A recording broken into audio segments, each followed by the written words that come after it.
नमस्कार, आप देख रहे हैं टीएनपी न्यूज। मेरे यानी अंकुर पांडे के साथ रुक करते हैं उत्तर प्रदेश की खबरों का। ज्ञानव्यापी केस में वाराणसी जिला कोर्ट का बड़ा फैसला सामने आया है। कोर्ट ने शिवलिंग की कार्बन डेटिंग जांच की मांग को खारिज कर दिया। वाराणसी के जिला जज डॉक्टर अजय कृष्ण विश्वेश की अदालत में सुनवाई के दौरान कोर्ट ने हिंदू पक्ष की इस मांग को सिरे से खारिज कर दिया। कोर्ट में 58 लोगों को एंट्री दी गई थी। हिंदू और मुस्लिम पक्ष से जुड़े पक्षकार, उनके पैरोकार और एडवोकेट की मौजूदगी में कोर्ट ने फैसला सुनाया है। बता दें, ज्ञानव्यापी परिसर में मिली ठोस संरचना की उम्र, लंबाई और चौड़ाई का पता लगाने के दोबारा कार्बन डेटिंग के साथ सर्वे कराने की मांग की गई थी।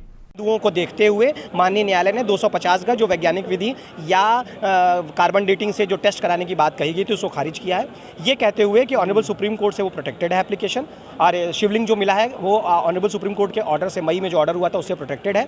और दूसरी बात ये है कि आम जनमानस की भावना भी आहत हो सकती है, तो ऐसी स्थिति में जो है ये एप्लीकेशन खारिज कर दिया। हिंदू पक्ष के लिए कितना बड़ा झटका है? देखिए, ये झटका का विषय है ही। कोई भी एप्लीकेशन खारिज होना, हम भी वादी हैं, तो ये हमारे लिए एक जो है दुख का विषय है। तो उस पर हम विचार विमर्श करेंगे कि आगे हमें क्या करना है। क्या होगी? अब हम विचार विमर्श उस पर आज अभी कहने की स्थिति में नहीं है। माननीय न्यायाधीश महोदय ने हमारी बात को आज जो आर्गुमेंट था उसको मानने से इनकार कर दिया कि वहाँ पे कोई भी सर्वेक्षण परीक्षण हो। अब इसका कॉपी मिलने के बाद, विस्तृत अध्ययन करने के बाद हमारे साथी अधिवक्ता वहाँ पे रहेंगे। उसके बाद देखते हैं कि इस पे हम अगली रणनीति अपने विमर्श करने के बाद ही उठाएंगे। कार्बन डेटिंग की याचिका जो है वो न्यायालय ने खारिज कर दी है। वादी संख्या 2 से 5 के द्वारा जो लगाई गई थी, किसी तरह का कोई दोहराई नहीं रह जाता है, क्योंकि सुप्रीम कोर्ट ने उस जगह को सील कर दिया था। इसके चलते इस याचिका को खारिज किया गया है, क्योंकि न्यायालय का कहना है कि जब सुप्रीम कोर्ट के आदेश से उसे सील कर दिया गया है, ऐसे में किसी तरह की कोई टिप्पणी करना, कोई न्यायालय का आदेश देना जिससे कोई जांच हो या नुकसान, किसी क्षति का संभावना बने, वो बिल्कुल अनुचित होगा। इस कारण से इसको डिसमिस किया गया है। क्या लगता है आगे का क्या रुख रहेगा आप लोगों का? देखिए, वादनी संख्या 2 से 5 की तरफ से अपील होती है, क्या होता है उनका डिसीजन है। एक साइंटिफिक इन्वेस्टिगेशन की जो डिमांड है वो सही समय पर, सही तरीके से, सही एप्लीकेशन और आर्गुमेंट के साथ में राखी सिंह की तरफ से रखी जाएगी। आप लोग करेंगे। सुप्रीम कोर्ट के ऑर्डर का वायलेशन है। सुप्रीम कोर्ट ने 20 मई के ऑर्डर में, प्लीज मेरी बात ध्यान से सुने, सुप्रीम कोर्ट ने 20 मई के ऑर्डर में स्पष्ट रूप से कहा था कि ट्रायल कोर्ट को ये पावर है कि वो पूरा ट्रायल और सारी एप्लीकेशन डिसाइड कर सकते हैं। उसी क्रम में 7/11 की एप्लीकेशन डिसाइड हुई थी और उसी क्रम में बाकी एप्लीकेशन डिसाइड होनी थी। इस मांग को लेके हम उसके बाद सुप्रीम कोर्ट भी कहते हैं, और सुप्रीम कोर्ट ने कहा कि नहीं, साइंटिफिक इन्वेस्टिगेशन की मांग आप ट्रायल कोर्ट में करिए, और ट्रायल कोर्ट में इसलिए आज हम आए। तो इस ऑर्डर में सबसे बड़ी गलती ये है कि इन्होंने सुप्रीम कोर्ट के 20 मई के ऑर्डर का अनदेखी की है, उसको नहीं अप्रिशिएट किया है, और दूसरा इस बात को अप्रिशिएट नहीं किया कि हम इस मांग को लेकर सुप्रीम कोर्ट गए थे और सुप्रीम कोर्ट ने हमें ये डायरेक्ट किया था कि आप इसको ट्रायल कोर्ट में दोबारा रेस करिए, और ट्रायल कोर्ट आज कह रहा है कि हम कर नहीं सकते क्योंकि सुप्रीम कोर्ट ने इस एरिया को सील कर रखा है। तो इस ऑर्डर को मैं आपके सामने स्टेटमेंट देना चाहता हूँ, इस ऑर्डर को हम सुप्रीम कोर्ट में चुनौती देंगे। में कोई झटके वाला शब्द नहीं होता है। हम अपनी मांग को लेकर अटल है, ये हमारा संघर्ष है और हमारा संघर्ष जारी रहेगा। हम लोग वो लोग हैं जो जीत में खुश नहीं होते और हार में दुखी नहीं होते। ये एक लीगल प्रोसीडिंग है, सच्चाई से लड़ रहे हैं बाबा के लिए और लड़ते रहेंगे। भारी बारिश की वजह से इन दिनों यूपी के कई जिले बाढ़ की चपेट में हैं। हजारों की संख्या में लोग बेघर हो गए हैं। बाढ़ से मची तबाही के बीच सीएम योगी आदित्यनाथ ने महाराजगंज और गोरखपुर में बाढ़ग्रस्त इलाकों का हवाई सर्वेक्षण कर हालात का जायजा लिया। इस दौरान मुख्यमंत्री योगी आदित्यनाथ ने बाढ़ पीड़ितों में राशन किट का वितरण किया। उन्होंने बच्चों को चॉकलेट और टॉफियां भी दी हैं। सीएम ने बाढ़ से जनहानि होने पर 4 लाख रुपए मुआवजे देने का ऐलान किया। इस दौरान सीएम योगी ने अधिकारियों को बाढ़ पीड़ितों को युद्ध स्तर पर राहत सामग्री वितरित करने का निर्देश दिया है। साथ ही बाढ़ की वजह से प्रभावित हुए किसानों को उचित मुआवजा देने का आश्वासन दिया। सीएम ने कहा कि आपदा की चुनौती का सामना करने के लिए डबल इंजन की सरकार मजबूती के साथ जनता की सेवा में जुटी हुई है। बदायूं के जरीफ नगर थाना में दोहरे हत्याकांड का पुलिस ने खुलासा कर दिया है। पुलिस ने हत्या के आरोपी को गिरफ्तार कर लिया है। आपको बता दें कि बीते दिन घरेलू विवाद के चलते 2 युवक ने अपने छोटे भाई की गर्भवती पत्नी और उसकी 10 साल की बहन की धारदार हथियार से हमला कर हत्या कर दी थी, जिसके बाद आरोपी फरार हो गए थे, जिसकी तलाश में पुलिस जुटी हुई थी और आखिरकार छापेमारी कर आरोपी को गिरफ्तार कर लिया गया है। जनपद बदायूं के जरीफ नगर थाना अंतर्गत शेखुपुरा गांव में कल रात्रि 1 बजे के आसपास एक जघन्य दोहरा हत्याकांड हुआ था, जिसमें 2 व्यक्ति, बहोरीलाल और देशराज, उर्फ जंडाइल, इन दोनों लोगों ने अपने छोटे भाई की पत्नी तथा उसकी 10 वर्षीय साली को धारदार हथियार से मारकर हत्या कर दी थी। हत्या करने के बाद हमारी टीमें इनका पता रसी सुराग रसी करते हुए सैसवान और ज़रीफ नगर थाने के जो कटरी का क्षेत्र था उसमें इनका पीछा करती रहीं, लगातार घेराबंदी की और आज इनको अपराह्न कटरी से गिरफ्तार किया गया।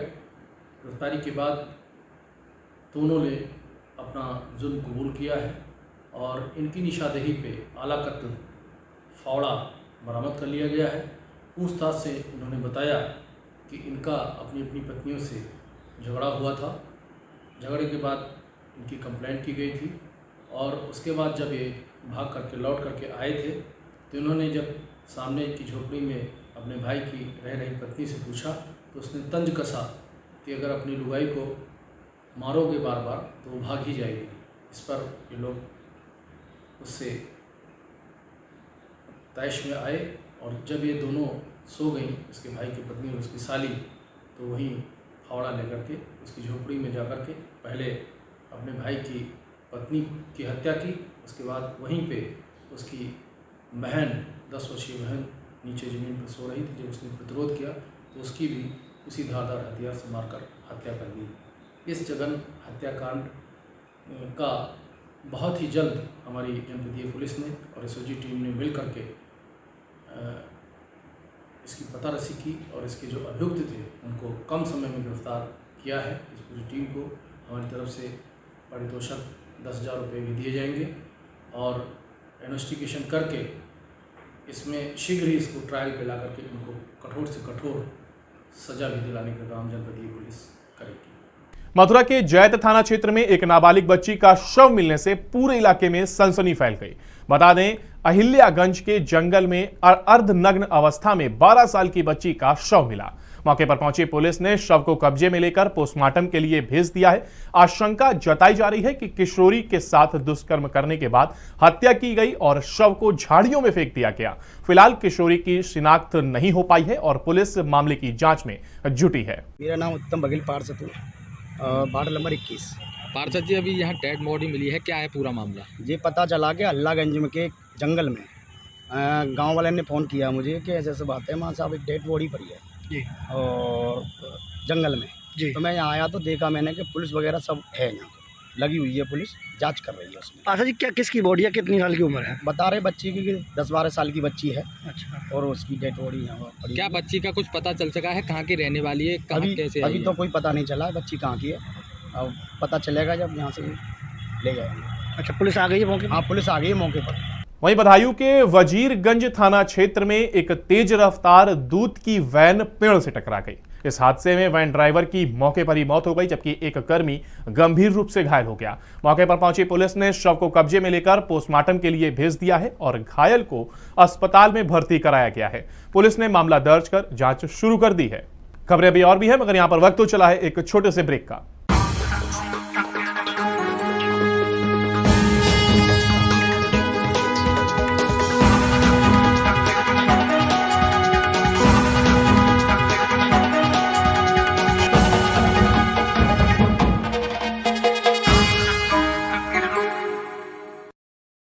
ब्रेक के बाद एक बार फिर आपका स्वागत है। बढ़ते हैं अगली खबर की ओर। रायबरेली के डलमऊ थाना क्षेत्र में करंट लगने से एक महिला की दर्दनाक मौत हो गई, जिसके बाद पूरे इलाके में हड़कंप मच गया। यहां पर बता दें कि महिला सुबह उठकर अपने घर में घरेलू कार्य कर रही थी, तभी वो तेज रफ्तार टेबल फैन को उठाने लगी।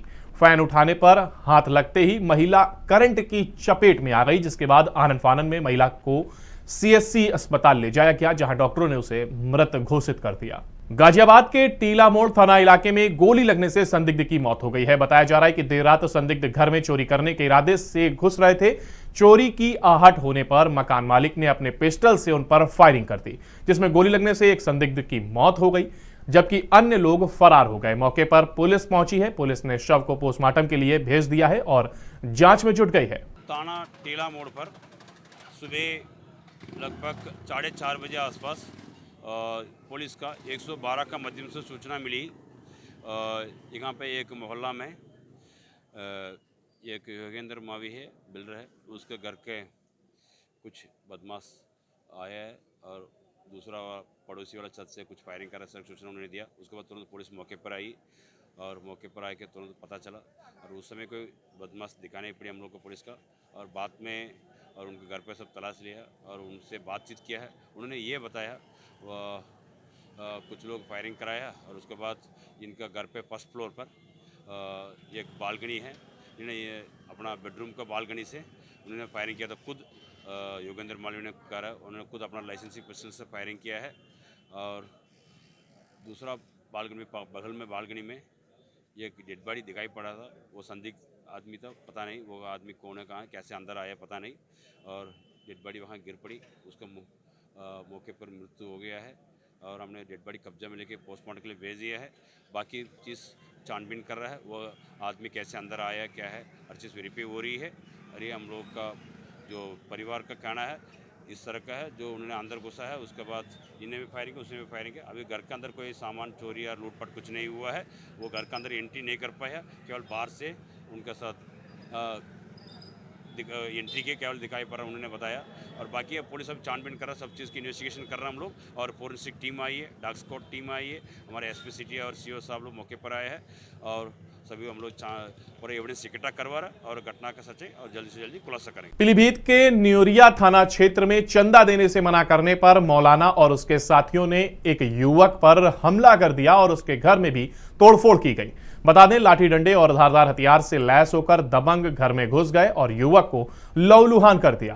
पीड़ित रियाजुद्दीन ने पुलिस को दी गई तहरीर में बताया कि उसने एक मदरसे में चंदा देने से इंकार कर दिया था।